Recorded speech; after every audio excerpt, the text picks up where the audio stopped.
Giving all praises to Yahweh by Hashem Yahweh Shai by Hashem HaRachachodash. Double honors to our apostles and elders here, great millstone. Peace and blessings to the Lord's hopefully elect. So as time progresses, we see the fulfillment of prophecy come to pass, in particular the famine of the word, as it shows that in Britain, there's a British council that wants to ban street preaching, sending shockwaves through Christian community. Says here, a proposal by Rushmore Borough Council in Hampshire, England, to impose restrictions on Christian street preachers in towns of Farnborough and Aldershot sparked widespread concern among religious groups. Now, what they're saying, the British Council, they're saying that they just want to tone down the noise, but the believers who believe in going out there and preaching know that that's just the beginning of the end. Yeah, and that's because it's all written in the prophecy that eventually the Lord is going to take his word from off the streets, meaning it won't be as easily accessible, whether it be online or maybe it'll only be online. Maybe it won't be any more new videos, or maybe there won't be any more videos. You know, the brothers as well as the apostles lost a lot of channels just by teaching the word. That's why you may see some re-uploads. There's a lot of channels that was lost and taken away. Some of those videos are gone for good. Some of those videos get re-uploaded. Some of those videos are on other platforms. But I personally lost several channels. Eventually, the Lord is going to make it to where his word is going to be accessible. That's prophetic. So what's going on over there in England is just the start of what's going to eventually spread to the four corners, primarily in America, Babylon the Great, because this is primarily the place where the truth is being broadcasted forward. The book of Amos chapter 5 verse 12 says, "For I know your manifold transgressions and your mighty sins. They afflict the just, they take a bribe, and they turn aside the poor in the gate from their right." And that's talking about wicked Israelites, and yes, they're even doing it as of right now. 13, "Therefore the prudent shall keep silence in that time, for it is an evil time." And the NLT on that: "So those who are smart keep their mouths shut, for it is an evil time." Yeah, then the scriptures tell you in other places that when the times are evil, the words of the wise will be sealed. Why? Because of those who empower those who are evil.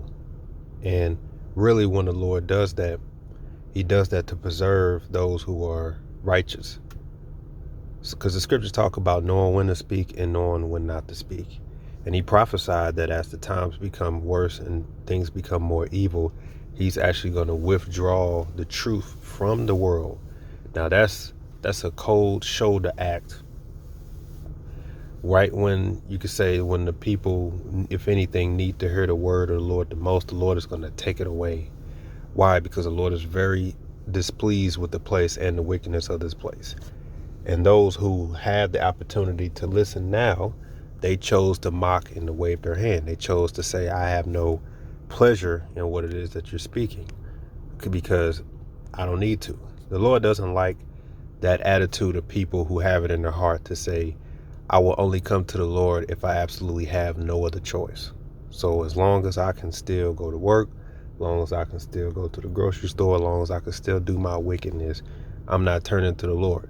But I'll turn to him if I see that I have absolutely no other option. That's disrespect, and Yahweh Shai is not dealing with that. So in the long run, he said he's going to get the last laugh, because right now you mocked it, but when you're really going to need it, or when you think you could just jump ship at any time, that's when you're going to realize that you asked out, because that's disrespect. Proverbs 1:24, "Because I have called and ye refuse, I have stretched out my hand and no man regarded. But ye have set at naught all my counsel, and would none of my reproof. I also will laugh at your calamity. I will mock when your fear cometh as a desolation, and when your destruction cometh as a whirlwind, when distress and anguish cometh upon you. Then shall they call upon me, but I will not answer. They will seek me early, but they shall not find me. For they that hated knowledge and did not choose the fear of the Lord Yahweh, they would none of my counsel. They despise all my reproof. Therefore shall they eat of the fruit of their own way, and be filled with their own devices. For the turning away of the simple shall slay them, and the prosperity of fools shall destroy them.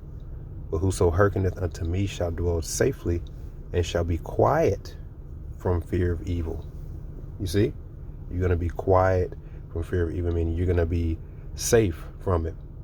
And those who are laughing now and choosing not to listen, in that day they're going to do all the seeking and wailing and crying. What the prophet said, where the word of the Lord's at. I need to know the Lord. He ain't calling. He ain't answering me. And then you also have the account where the Lord even sealed up Ezekiel's mouth for an appointed time, because he didn't want to be a reprover to them people, because he understood that Ezekiel naturally is going to try to get his people in order. But the Lord said, I don't want you to do that, because they ain't going to listen. You're going to tell them what I said and what I said only. That's it. So for the period of time, the Lord actually sealed his mouth to where Ezekiel couldn't freely speak. He could only speak, thus said the Lord this, and thus said the Lord that. Why? So that's proof that, well, why? Because he know that Israel is a stiff-necked, hard-headed people. He don't like the prophets wasting his time and their energy on that. Just tell them what I said. If they don't want to listen, then that's on them. And then there's a point of time where the Lord loosed his mouth where he could speak freely. Ezekiel 3:24. Then the Spirit entered into me and set me upon my feet and spake with me and said unto me, Go, shut thyself within thy house. But thou, O son of man, behold, they shall put bands upon thee, and they shall bind thee with them, and thou shalt not go out among them. And I will make thy tongue cleave to the roof of thy mouth, and thou shalt be dumb, and thou shalt not be to them a reprover, for they are a rebellious house. But when I speak with thee, I will open thy mouth, and thou shalt say unto them, Thus saith the Lord Yahweh, He that heareth, let him hear, and he that forbeareth, let him forbear, for they are a rebellious house. So the Heavenly Father is all about sealing up the words in an appointed time for a reason. So don't think you're going to always have access to this truth or always have access to this word, because at any time the Lord can seal up the words, seal up the prophets. He might actually do that. You might actually find a prophet in the famine of the word, in the more evil days, and the Lord might seal his mouth. He can't speak because the Lord don't want you to get it. So bottom line is, if the Lord don't want you to get it, you're not going to get it. And then if you go to Ezekiel 33, that's when the Lord had loosed his mouth. So for a period of time, Ezekiel's mouth was sealed. He can only speak that thus said the Lord. He couldn't speak freely to them because they're a rebellious house. So you see, there's times where the Lord don't want people to get it. And that's the time that we're coming into. The book of 2nd Ezra chapter 5. That reminded me of the book of Psalms, when they said, you shall be quiet in the evil days, meaning when the evil days, and you're going to be safe, you're going to be secure, and you're going to be quiet. As Psalms 94, meaning you're not going to be freely, I would say it's happening now personally, but with me, I would say I'm no longer easily accessible to the people in the world or the people, my friends or my family anymore. I'm just starting to shut it off, because I understand that it's just always going to be a repetitive disagreement or clash, because I speak the truth and the people are of the world. So even I'm naturally withdrawing myself simply because I understand that there's just a difference, and I'd much rather have my head clear for quite some time. So even I'm starting to witness it. So I know that if one part of the body is doing it, then you know it's affecting the rest of the body. And then when you understand the scripture, then you understand full well, yeah, this is the will of the Lord. Pretty soon, the us, when I say us, I mean the believers, our friends, our family, pretty soon these people who hear us speak, and we're basically like a reprover to them. We're telling them what the truth is. We're trying to hear it to them, and they just, whatever, and ain't not really trying to hear it. Because in their mind, they think that they can always have access to you, but they really don't know that. The Lord, you might lose your phone. The Lord might take your phone from you. The Lord might put you somewhere completely else. Why? And you may not know why, but it's probably because the Lord knows that you would take the time to teach or to counsel or to reprove or to give warning to these loved ones when they're reaching out, when they're crying out, and the Lord may not want you to give it to them. So he'll take you from their presence or have them have no access to you. And he'll do it however way he want to do it. Which means you might lose your phone. You might lose some transportation to get here, get there, because he don't want them to get it. And that's sort of judgment for them. Because when the Lord decides to shut up the doors and turn his face away and to close up his mercy, he's going to make sure that those who he don't want to get, he don't want them to get it. This is Psalms 94.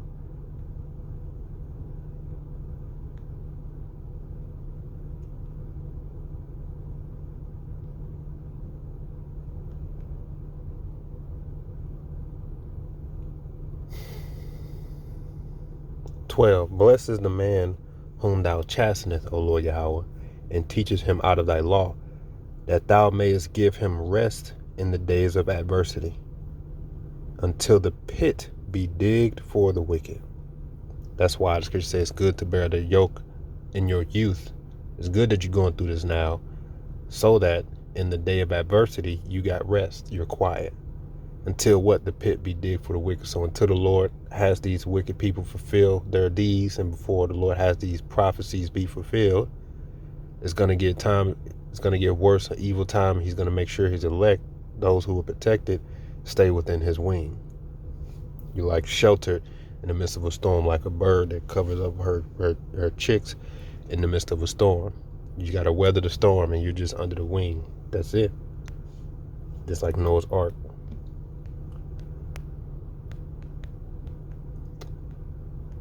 Sirach 18.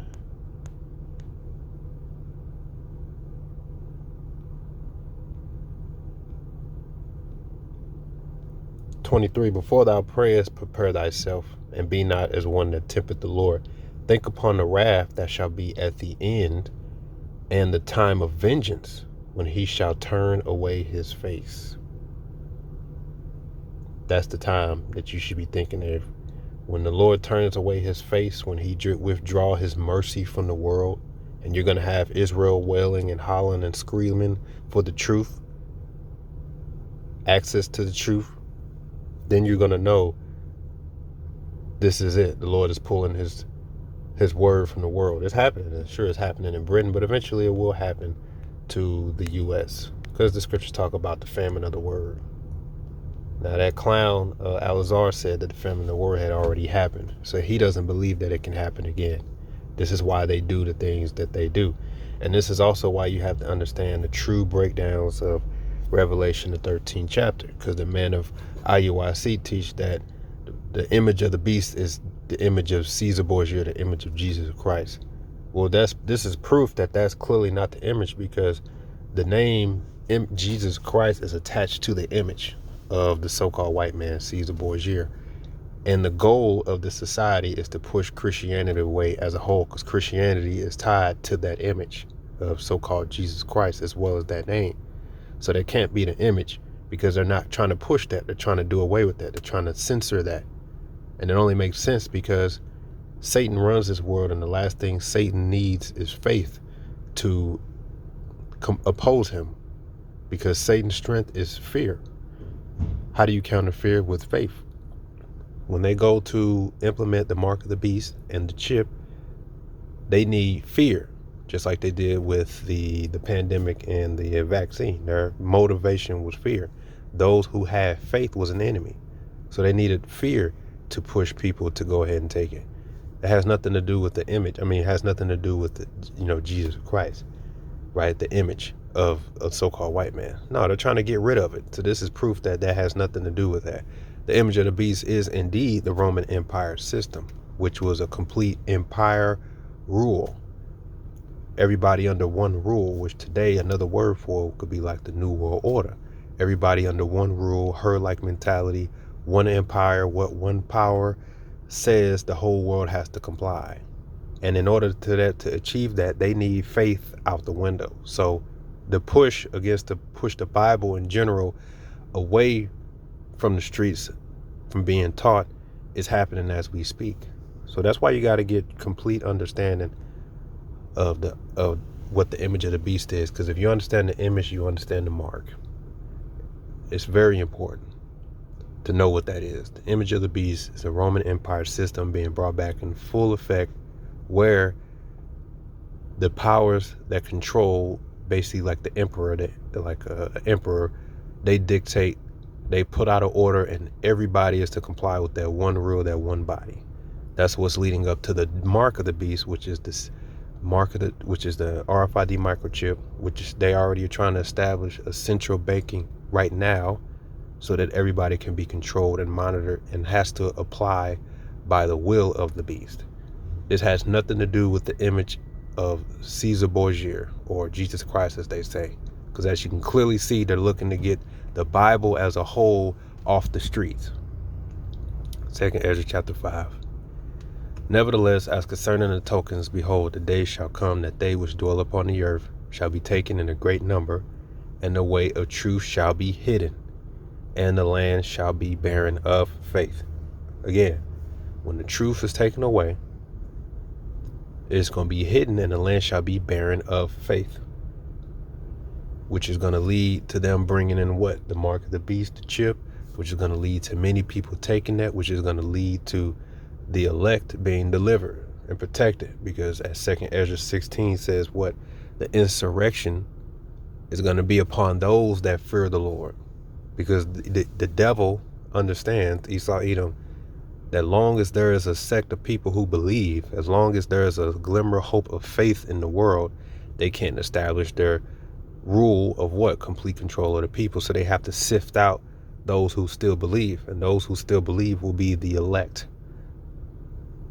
That's how you're going to know who the true prophets are, when they're going to target those who know that they are Israelites, and they know that the mark of the beast is the chip, and they have faith in Yahweh Yahushua. Verse 2, but iniquity shall be increased above that which thou seest, or that thou hast heard long ago, and the land which thou seest now to have root shall be wasted suddenly. But if the Most High grant thee to live, thou shalt see after the third trumpet, and the sun shall suddenly shine again in the night, and the moon thrice in the day. And blood shall drop out of wood, and the stone shall give his voice, and the people shall be troubled. And even he rule whom they look not for that dwell upon the earth, and the fowls shall take their flight away together. And the sodomite sea shall cast out fish, and make a noise in the night, and many have not known, but they shall all hear the voice thereof. And there shall be a confusion also in many places, and the fire often shall be sent out again, and the wild beasts shall change their places, and mistress women shall bring forth monsters. And salt water shall be found in the sweet, and all friends shall destroy one another. Then shall wit hide itself. Wit is short for wisdom, your wits. It says, then shall wit hide itself, and understanding withdraw itself into his secret chamber, and shall be sought of many, and yet not be found. Then shall unrighteousness and incontinency be multiplied in the earth, upon the earth. One land shall ask another, and say, is righteousness that make a man righteous gone through thee? And it shall say, no. And at the same time men shall hope, but nothing obtain. They shall prosper, but their ways shall not prosper. So every time the evils are multiplied, wisdom is going to be withdrawn. That's what the Lord prophesied. Why? Because they aren't taking heed to it now. The times are going to be much evil. As it is written, those who turn themselves from wickedness make themselves a prey. So when times start to heat up, the Lord, to protect his elect, he's going to withdraw them from off the streets. And who knows how long we'll be off the streets. Who knows how long? Because the evils that you're going to keep increasing and multiplying. The serpent is going to be hunting down those who have faith. So the Lord is going to be giving us instructions on how to move, maneuver, and operate. And that's going to be at the same time where you're going to have these people looking and begging and trying to find the truth, because they can see that only then that's when they're going to see that there's no going back for this place. There's no hope of things turning around, that this is the end of days. This is the book of Revelation that we're living, and this is going to be the end. And then that's when they're going to inquire about those prophets that they saw on the highways and byways. That's when they're going to call up their brothers and their sons and their ex-husbands and be like, well, wait a minute. I want to enter back into your life, because now I see that what you're saying is true, but it might be too late for a lot of them. A lot of them may not even have access to get to you. That's how beautiful this gift is, that eventually it's going to be the most valuable, sought after, precious gem than any money or gold or anything like that. They're going to be seeking to know who is it that knows or understands what righteousness is, who knows what the name of the Lord is. That's why those names are so important. Don't listen to any Israelite group that tries to tell you that those names aren't important, because in that day they're going to wish that they had those names and that they've been praying on those names and they taught those names, because it's extremely hypocritical to not tell people the true names and say the names don't matter, don't worry about the names. But when hell comes to your door, you want to call on those names so you can save your own ass. No, Yahweh Yahushua is going to hold you to the same standard that you're teaching other people, because they can easily say, well, wait a minute, you calling on my name for deliverance, why didn't you give that to the sheep? So you're going to tell them, you're going to withhold this precious gift so you can use it to save your own ass, but you didn't give it to the other people so that they can be saved? No, call on Jesus Christ. That's exactly what Yahweh Yahushua is going to tell these guys, because their prayers aren't going to get answered. So don't play around. Don't play around. Whenever the Lord decides to shut the door, you're going to see you're going to see what like Elder D-Mash said in the past. You're going to see what it's like when the Lord stopped giving a damn. That's what these people don't realize. When the Lord stopped giving a damn, you're going to see the difference. It's going to be shown so much that people are going to be trying to seek who it is that has understanding of the scriptures. When the Lord decides to turn his face away and withdraw his mercy from the world, you're going to see exactly what this world is going to turn into. Complete chaos. So we know what the times are coming. We know what times are coming, shall I say. And we know what it is. With that, shalom.